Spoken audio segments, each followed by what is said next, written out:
Blood in the water. That's what happens when that phrase comes from, when there are is you're around in shark infested waters and somebody puts some blood in there, the sharks will go crazy because they just smell that blood and they want more blood. That is what is happening on a geopolitical scale regarding this attack into Venezuela, regarding the seizure of the president of another country in Nicolas Maduro taken to New York. Now then, so many people who are supporting President Trump. And if you've watched our earlier show today, you've seen we've talked about and showed many of them already. But they are just bending over beside themselves with excitement and lusting for more military action, and this setting ourselves up as this dominant power in the world.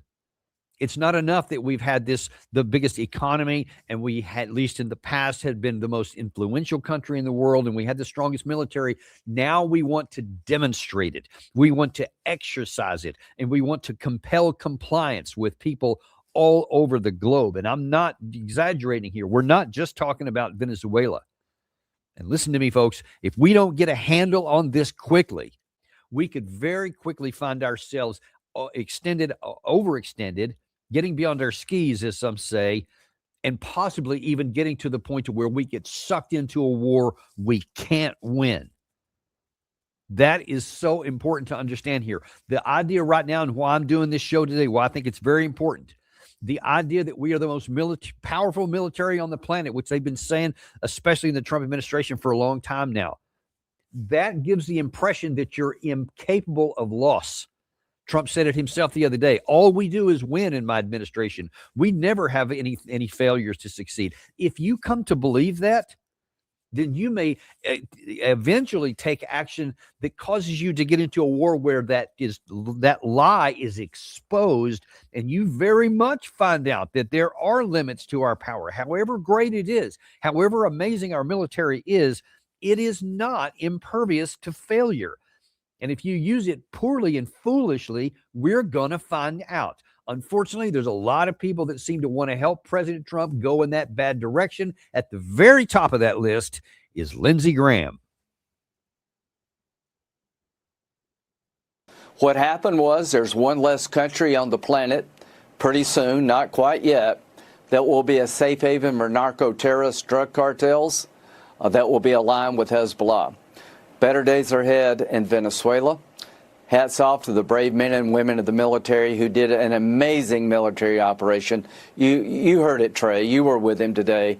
It's a story of legend. But the commander-in-chief does matter. With Donald Trump, you have a bold visionary who doesn't look for conflict, but will not be trifled with. So here's the message for the world. If you're hurting America, you do so at your own peril. Okay. Yeah, aside from the insane butt kissing going on there, and talking about the dear leader practically like they do in North Korea, visionary, bold leadership doesn't go looking for confrontation. Are you kidding me? I mean, don't humiliate yourself any more than you already have, Senator, by saying that when that's all he's done since he's been in office, closing in on 12 months. He hasn't even been fully in office for 12 months at this point.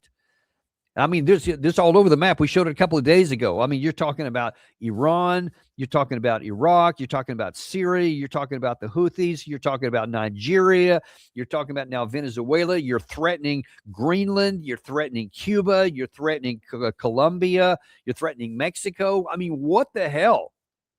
A bold leader that doesn't go looking for conflict? I mean, that's humiliating on its own, but it also goes into this idea, this warning to the rest of the world. That's what I'm saying. This is about a lot more than just Venezuela.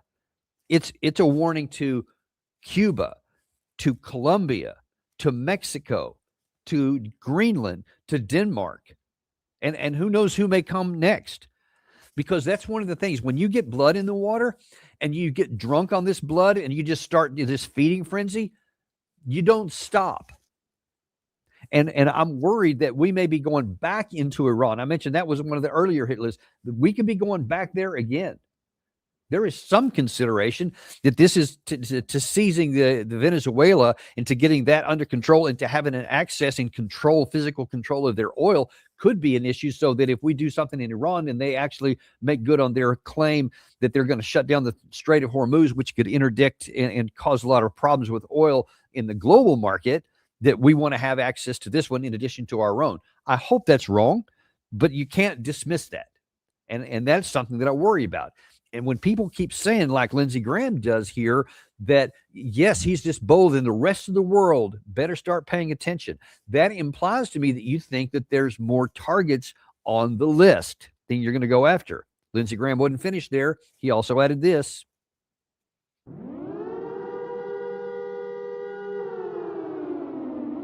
The communist dictatorship in Cuba will soon come to an end. 30% of the oil to supply the Cuban economy comes from Venezuela. Again, we got some work to do in Venezuela, but we'll get there. They will be denied the oil. The new leadership coming through a free and fair election, hopefully will happen sooner rather than later, is going to reject communist Cuba. Communist Cuba is a dictatorship that's killed priests and nuns. They've sent tens of thousands of people to our country here illegally. People have fled Cuba looking for freedom. The communist dictatorship's days are numbered. There's no way that the communist dictatorship in Cuba survives after the takedown of Maduro. Now, bear in mind that we showed you this soundbite from Lindsey Graham not long ago, where he went on and emphatically said, if after all of this military buildup that we've had over Venezuela, if Maduro is not taken out, then it will be a huge failure, right? And I mentioned to it, Gary's shown a bunch of times that picture of the golfing buddy with Trump and Lindsey Graham all over the place. That one right there. That is real. That is a real influence. And when Lindsey Graham said that and then Trump did it, that tells you either that Lindsey Graham is influencing the President Trump, or that Lindsey Graham is listening to President Trump, who tells him what he's going to do. So when Lindsey Graham now says this about Cuba and about some other places that are also, and you can add Iran to that, he's subsequently said some other things about Iran. You have to take that seriously. And, you know, what in the hell is this obsession with Cuba? I've mentioned before, I've been there. I went on a religious trip with my church at one point. The people of Cuba are so poor. They hardly even have food. The distribution system is so limited. There's many days they didn't have any butter, or they didn't have any eggs or anything else. Grocery store. This is just a normal case. It wasn't like they were in some corner of a shortage or something. It's because of all these sanctions that we've had on them for years. They are barely able to hang on. So why all this focus? Why last week when we had Victoria Coates, former Deputy National Security Advisor, say that they're a threat to the United States, we have to take out. And you heard how lustily Lindsey Graham's talking about their days are numbered and all this kind of stuff. You're just like, what in the hell, man? Why is the United States of America, self-proclaimed the most powerful nation on earth, the biggest economy in the world, why are you afraid of this little dot in the Caribbean Ocean? Why? It belies any kind of logic, any kind of sanity, any kind of morality. You're taking the weakest of the weak that can't pose any kind of a threat to you, and you want to squash them like a bug for no more than you want to and that you can. It is shameful for our country to do this. They pose no threat to us. I could care less if you don't like the communist government they have. I could care less if you think it's a terrible form of government. It's not your issue. That's up to the people of Cuba to figure out. And if this government is repressive and they suppress the people from getting in, that's something they've got to determine from themselves. It's not a national security threat for us. Your preference, Mr. Senator, is not relevant, or at least it shouldn't be. But now that all this blood is in the water, we seem to want more and more. And it's not just Lindsey Graham. We also have to go to another retired general or voice, this time retired General Jack Keane, who said this.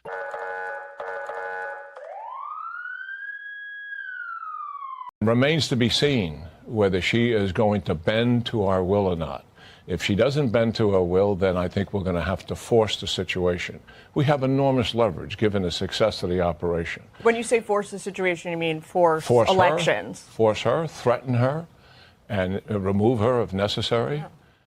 This is crazy that American figures on major television networks are openly saying they have to bend the knee. He's using that phrase. This is not me interpreting. This is not me trying to make it sound bad. This is his own words. She should bend the knee and do what she's told. Talking about the current acting president, Rodriguez in Venezuela, after we illegally seized by force of arms the President Maduro and took him out of the country. That's what he's talking about there. And that she better do what she's told, or we're going to go back in and force her to. That is an imperial power. It is not a democracy. It is not this light shining on the city on a hill, a beacon of hope for all mankind. The Statue of Liberty. We want to be a beacon of hope. We want to live by example and show how it can be done right. That's gone.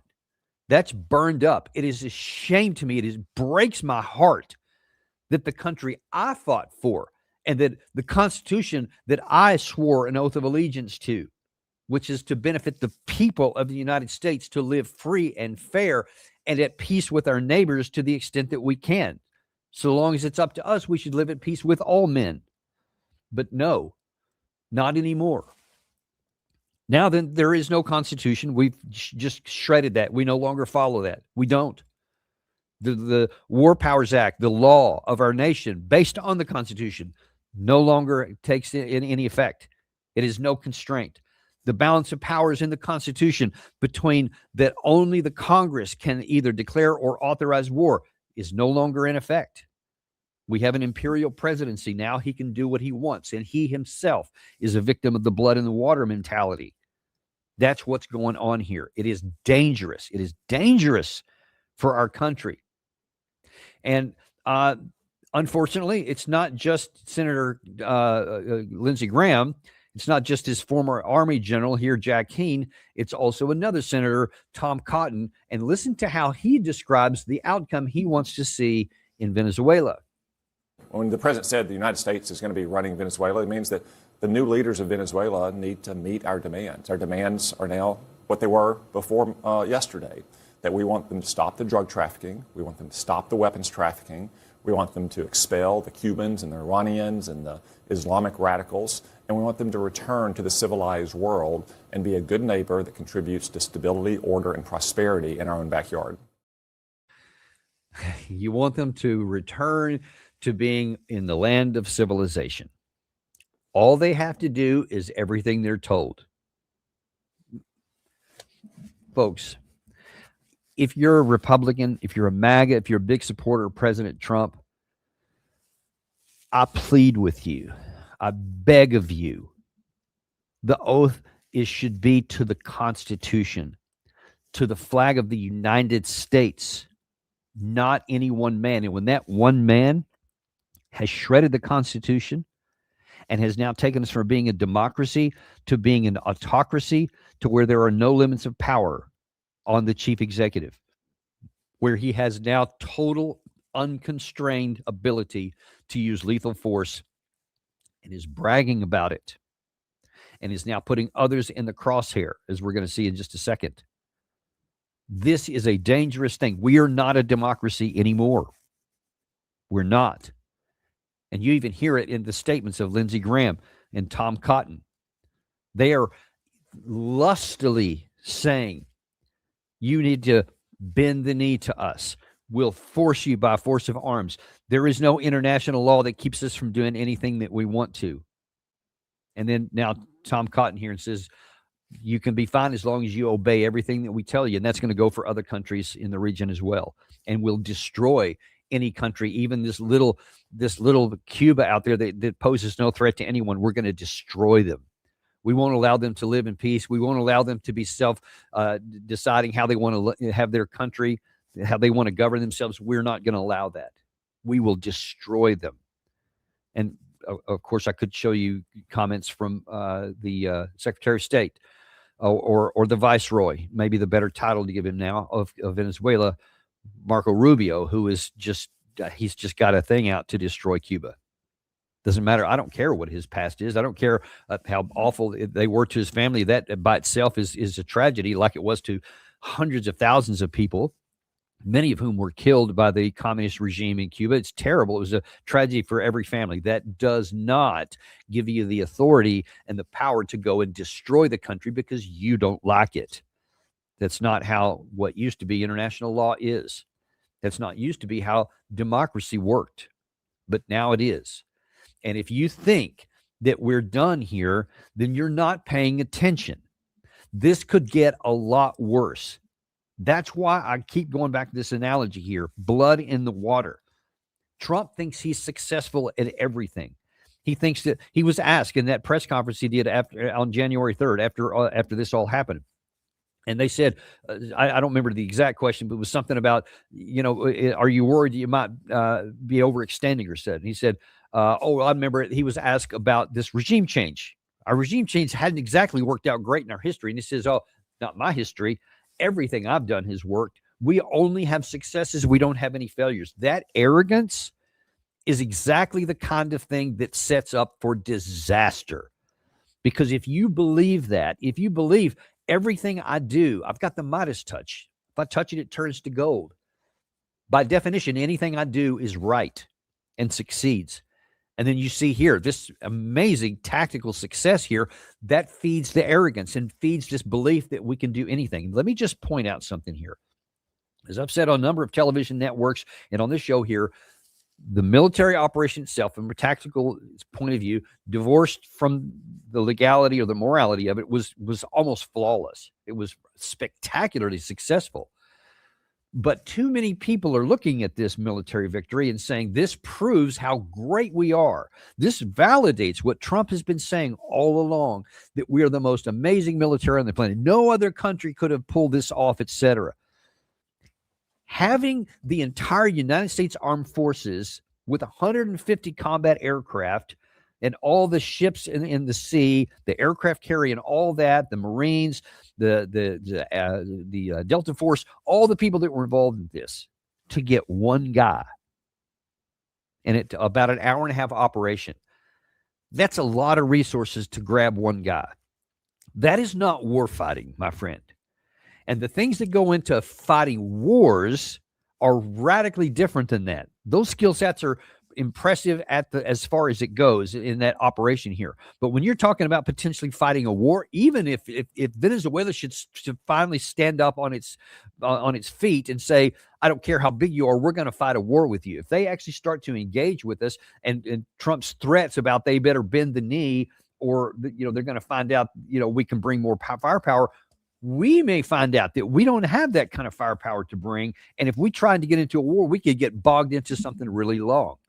If we think that he can go back into Iran, because he thinks that was a complete success too. So he thinks that he can go back in and do it again. You may find out that we cannot sustain combat over long periods of time if we get into a war. If you go into Iran, for example, and they make good on their threat this time, which they didn't last time, let's point that out. They threatened that they would retaliate against the United States if we fought them last time. We did fight them. They didn't do it. Now, Trump may believe that he's now bulletproof, and so no one will ever push back. No one will ever do anything to us. That is setting us up for disaster, because if they do make good on what they threaten and use all of our military bases in the region as legitimate targets, if we go back after them again, they have the wherewithal to do it and to have some substantial hits to our people. Most of the ballistic missiles they could bring to bear, we're defenseless against those on most of these far-flung bases. We would be very much vulnerable, as would Israel, for example, which is probably one of the reasons they haven't done it yet, because they know that they're going to be vulnerable to the ballistic missiles from the Iranian side. But that doesn't seem to slow down Trump. No one so far, whether publicly or apparently privately, is telling the president there are limits to power. Don't go down this path. And in fact, it's being led a lot by Trump himself. Because one of the questions he was asked at that, I believe it was the initial press conference there about Colombia, because somebody said, are we going to go into Colombia next? Someone mentioned that just a week or so ago, he said they better watch their ass. Here's how he responded in the current phase. Colombian President Gustavo Petro, a couple weeks ago, he said he's got to watch his ass. And today he said he's not concerned about anything happening to him in the aftermath of this operation. So just what your message is about that. Well, he has cocaine mills. He has factories where he makes cocaine. And, yeah, I think I stick by my first statement. He's making cocaine. They're sending it into the United States. So he does have to watch his ass. Okay, there is no strong evidence, I'll put it that Maduro was actively directing cartel operations to send drugs into the United States. There was a lot of corruption, a lot of cartels that were operating there. As I've said, most of it went to Europe, but there's no evidence he was actively working in cooperation with the cartels for the purpose of running drugs into the United States. There is a lot of evidence, and we have worked with the governments of Colombia for decades, trying to help them get hold of their big drug problem that they have. That no one has ever claimed anything else, that there's not a huge problem with cartels in Colombia, and everybody knows that there is a substantial amount of drugs, and that's where a lot of the fentanyl comes from, both Colombia and Mexico, that ends up getting into the United States. That is different than that the head of state is doing it. And so now then to threaten Colombia as though it's just a decision he can make to shut it down or not, then what the hell do you think was going on in the decades, plural, that we've been working with Colombia to try and go after them and help them go after those very targets? They want to get rid of it. It's a thorn in their side. It's a drain on their economy. It's a big problem inside their own country that they don't have control over these cartels. So to now threaten military action against the government in Colombia, you see, when you've seen Petro just talking sometimes, he's just livid. And that's why, because he knows he's already trying to do that. He's not running this. There's no evidence that I've seen anywhere. Maybe something exists somewhere, but we do have a long track record of working with the Colombian government to try and get at this problem. And now then, Trump's talking about maybe going after that. Unfortunately, that's not all. On Air Force One, he's actually looking to expand the target set further. Do you expect to take an action against Greenland? Well, I don't want to talk about Greenland. Let's talk about Venezuela, Russia, Ukraine. We'll worry about Greenland in about 2 months. Let's talk about Greenland in 20 days. On Venezuela, we talked so much about energy. By the way, I will say this about Greenland. We need Greenland from a national security situation. It's so strategic. Right now, Greenland is covered with Russian and Chinese ships all over the place. We need Greenland from the standpoint of national security. And Denmark is not going to be able to do it, I can tell you. No, we don't need Greenland. We have military base on Greenland, have for a long time, many decades. What are you even talking about? No one has deprived us from Greenland. Denmark has said, you're free to keep operating on your military base there. They're not preventing us from doing anything. There is no threat to America that we have to take Greenland that would improve our national security any more than the presence we already have. So that is a lie. I don't know what got into his ear about Greenland, but you see it's going back, and I don't know. I thought it was odd. He said, let's talk about this again in 20 days. Why? Why do we want to talk about it again in 20 days? And what about Iran? Remember, it was just last week that he said after Netanyahu came to Mar-a-Lago to meet with him. And he said then, we may have to knock them down, folks. We may have to knock them down again.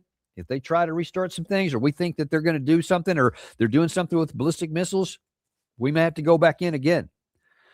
So he's talking about going in all over the place. In our hemisphere, in the Middle East, I mean, one of the things you can say is that, like bullies, we're pushing our weight on people who can't do anything about it, or we perceive can't do anything about it.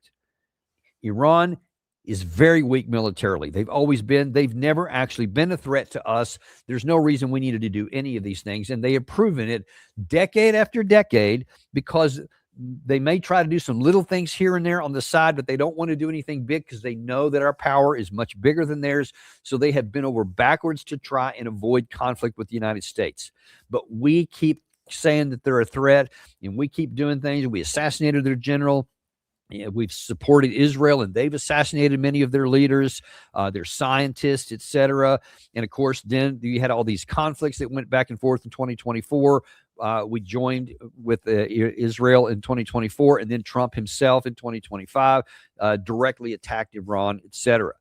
We don't need to go back in to protect ourselves. There is still no evidence that they've decided to make a nuclear weapons program. The only thing we ever hear about it is when someone wants to claim they have for the purpose of justifying morally and mentally an attack against them. You see all the way, everywhere you look, the President Trump is the peace president. Have you lost your mind? Caroline Leavitt says it nearly every time she uses his name. The peace president. It's an absurdity that's humiliating and angering that you keep claiming that when you look at the long list of military force he's already used. Can you imagine, and do so here, if the communist Chinese government or that evil empire Russia in Moscow start using lethal combat power all over the world, not just for Russia in Ukraine, but other countries all over the place to compel compliance with them, seizing the leaders of other countries to compel them to try and forcefully rebuild the Soviet Union. We would be going crazy. How about China? How many countries have they invaded? How many countries have they attacked?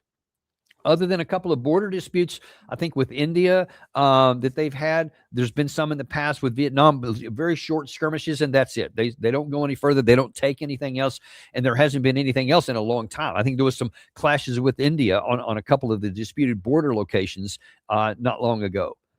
But those are relatively small scale. They're little flashes in the pan. They're over. No one's trying to take over somebody else's territory. They're not launching problems that are literally all over the globe. They don't do that anywhere. And we're going crazy because the claim that China, Rubio himself did this. Gary, by the way, I don't know if we have these queued up. Do we have the one where Rubio is talking about China and going into the hemisphere, saying that nobody's going to be with us? If we have that, if you could just play that. Don't have it. Okay. No. Got it. Thanks. Sorry about that. We had that earlier. But that just reminded me that he was talking about that and saying, yeah, that's our hemisphere. They don't have any place in that. Our hemisphere. Meanwhile, we have all kinds of military bases, not just economic. Even the claim inside of Venezuela was not military. It was economic. They had business deals. That's what was going on there. And he says, oh, hell no. Not anything at all. We're going to completely blank them out. And no problem at all with us having all these military bases all over Asia, right up near to and within missile range of China. And obviously, we were moving our military lines into Russia, trying to get it into Ukraine, and then have for the last 4 years been helping Ukraine kill Russians militarily. But we think that's all okay. And no one should be upset. Russia shouldn't be upset. Sucks to be them. They shouldn't have done what we told them. They should have done what we told them to before, and it wouldn't have been a problem. China, that's if they lose billions of dollars here, and I think there's like 19 billion or 80 billion, something like that, where they have loans at risk and money they've loaned. It's all at risk if the government falls. I don't care. Sucks to be them. They shouldn't have come in our hemisphere. So we want to have one set of rules for everybody else on the planet. We want to have the freedom to kill anyone that we want, to take any government that we want, to destroy any government that we want, and no one will say a thing to us, and no one else can do anything. Now, aside from being a grotesque double standard, that is setting us up for huge trouble here, folks, because if we keep on with this arrogance and thinking that we can do anything because no one stopped us from doing all the things I just mentioned here, so why not keep going? That's the blood in the water mentality, where your eyes get big and you stop looking at anything and you just see what's next on my eat list. What else can I go after? What else can I conquer? And you don't think about the ramifications, the consequences, second and third order effects. You don't even look at that stuff anymore. Others are. I promise you. There will be an end to this. There's a reason why the Bible says pride comes before a fall. There's a reason why it says that. There's a reason why secular history is replete with opportunities and evidences when you are arrogant and you just keep on in pride going with things and overextending yourself. Empires have fallen. Countries have been destroyed because of this arrogance. And if we think that can't ever happen to us, we're not paying attention. And we are dead wrong, whether we pay attention or not. This will not end well. We get hold of this right now and sober up and get somebody to just slap us silly, take some coffee, whatever, get out of the water where there's blood before you get us sucked into something we can't get out of.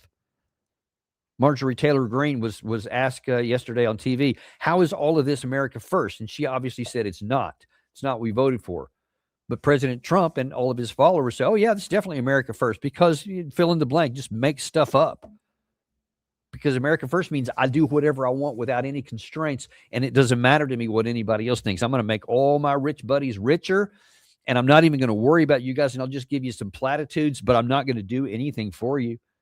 I mean, here, at the end of this month, our government could be shut down again for the second time in a matter of months for the same reason as the last time, because the healthcare subsidies have now ended, and so people right now already are facing with either huge additional premiums or losing their health care outright. The very people, in most regards, that President Trump voted for, that had vote for him, he doesn't care. He's done nothing to solve that. He throws some platitude, oh, well, I want to have these things where we give the money, they buy it on the open market, whatever. That's not a plan. There is no plan for that. No one knows how that's going to turn into anything at all. That's just a concept. Meanwhile, what actually is a plan, however flawed the ACA is, and there are plenty of things I don't like about it. A lot of people don't like stuff about it. Democrats don't like things about it. Fix it. Do something about it. You've been talking since 18, in some respects, even earlier than that, about how you're going to have this new plan within a few weeks and unveil. It's been a lie every time. You've never had an executable plan. You don't have one now. You don't care about the people. That's not America first. It's not America first at the domestic level. It's not America first at the international level. It's not America first at the economic level. It's all a lie. And it's right out there in front. And the more success he gets doing what he wants and getting away with it, the more bold and brazen he gets at doing more and not worrying about any consequences. Because so far, there's been nothing but freaking cheerleaders all along the way. I did see let me look in here if we still have this one here. I'm going to show this. This is from a Representative Salazar, and I swear if she was wearing a cheerleader, it would. That's the only thing that would make this more just embarrassing. All the things I've told you about how this is bad for America, here's how one of the acolytes of President Trump are viewing it. We have a fantastic leader called President Trump, and thank God that because of him, justice caught up with Maduro, and a new chapter has begun. Oh, yes. For the Venezuelan people, a new chapter has begun for the hemisphere, as a new chapter for the whole hemisphere. And we have a fantastic leader. Yeah, and that's just complete BS. The only new chapter is it's a new chapter in using force and trying to compel compliance from one country to try and force them to submit to us on the political level and destroy another country in the process of Cuba, and threaten another country in Colombia, and threaten another country in Mexico. Add them to the list because President Trump has. That's a new chapter. I guess that's technically correct, but a very dark chapter. It's not America first. It does nothing to help the people of Venezuela. You're going to take the oil proceeds. You're going to go in there and put American companies in charge of this, and the money is going to flow out to the West. It ain't going to go to the people. So this nonsense about this is for the people is a lie. But you see, instead of calling the president out like I'm doing here, they're cheering him on. And all these others I've already showed you to. As long as this keeps going, that blood in the water causes her to make that reaction, Jack Keane to make that reaction, Tom Cotton, Lindsey Graham, all these folks and all these networks, all they're talking about is cheerleading and how great it is that what we've done.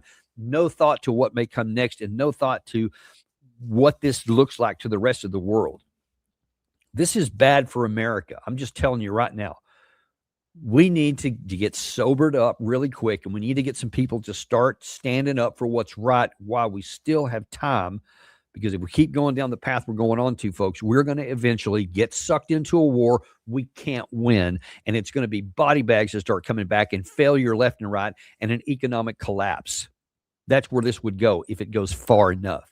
Let's avoid all that outcome by doing the right thing now while we still can. And that means people who are supporters of Trump are going to have to start standing up to him. That's what it's going to take.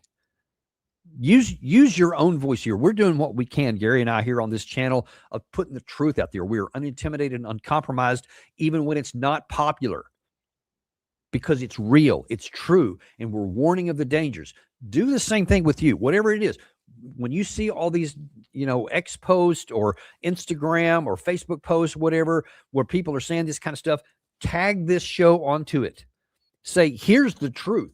It's not all unicorns and rainbows like you're thinking. Here's what's really going on. Let them know what's going on. Get your voice out there as best you can. We really appreciate you guys doing that. Like this video. That's more important than you may think, too. That really helps with the algorithm so more people can get this. So subscribe if you haven't done it, and like the video if you haven't done it. Even if you've been with us for a long time, like this video and all the ones like it, and help spread it. That's one of the things you can tangibly do to help get the word out there so that we can avoid some of these worst outcomes. Really appreciate you guys being with us today. Grateful for helping us out. We're going to be back this afternoon at 2 p.m. with Rajan Menon, one of my former colleagues, who wrote a piece in a British newspaper here. After Trump's illegal Venezuelan coup, there are two dangers. He is emboldened, but has no clue what comes next. Raj is a really good strategic thinker. I look forward to having him on this afternoon, 2 p.m. on the Daniel Davis Deep Dive. We'll see you then.